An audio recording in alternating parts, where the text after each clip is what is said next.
G'day YouTubers, welcome back. Today I'm going to be covering how I intend to keep my dragons safe from sunburn this summer. It's late spring now in Perth, Western Australia, and the sun intensity is starting to grow, and some of my dragons have burned. So I'm planning to create my own sunscreen specifically for a cactus, my cactus friends. And what I'm doing is I've got some sidewalk chalk here, children's sidewalk chalk, and I've chosen the green stick, and I've scraped it down with my knife to make a very fine powder. And what I'm going to do is I'm going to mix that powder into my garden sprayer with about 1 liter of water, and I'm going to spray that on my dragons for sunscreen. It ought to work, and I'll let you know. We'll know for sure by the end of the summer.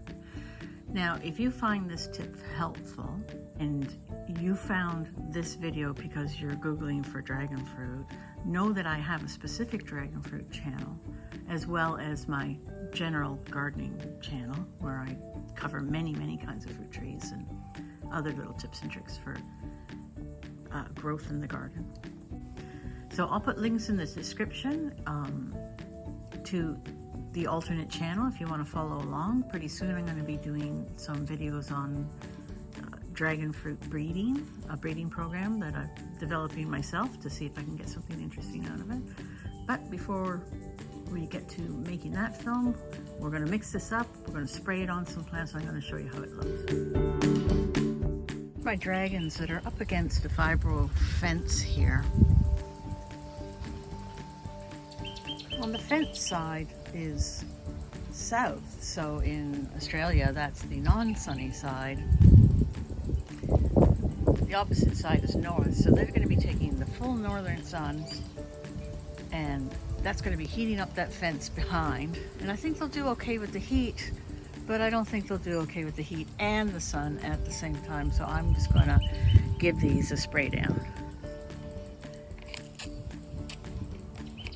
So here you can see my physical graffiti has already begun to burn, but the new growth is coming out nice. And I've sprayed it down now with the chalk. And you can see when it dries, it's going to leave a little film of chalk there, which I'll just keep replenishing. I had trouble with the pump sprayer.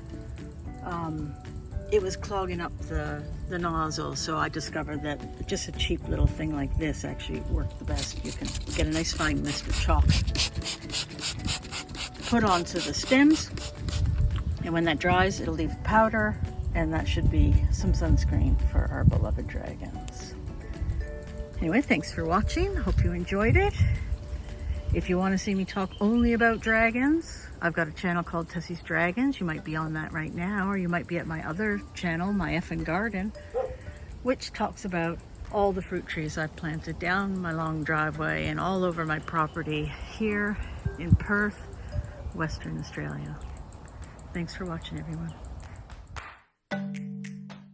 Oh, sorry. Back with a quick follow-up. I should have showed you what it looks like when it's done. It's the finished product. I don't know. What do you reckon that is? About 50 SPF? Could be. It's good until it rains. Then after it rains, you have to come out and do it again. But here in Perth, this is October. We'll have our last rain pretty soon, and then it won't rain again until March, so that's not a worry. Anyway, thank you for watching. Please like and subscribe and help me build my channel, and I'll see you in the next video.